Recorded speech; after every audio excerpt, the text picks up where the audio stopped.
सोलापूर पुणे महामार्गावर वरवडे गावाजवळ मंगळवारी सायंकाळी भीषण अपघात झाला।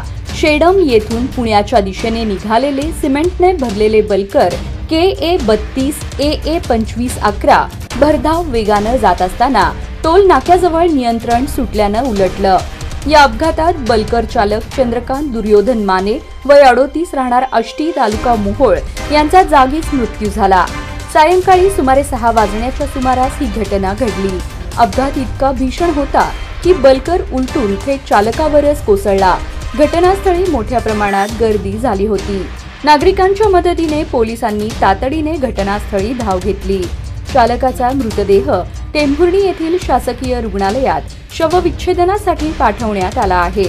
डॉक्टर महेश वावरे व शववाहक चालक मगंध भोसले यांनी मृतदेह रुग्णालयात दाखल केला।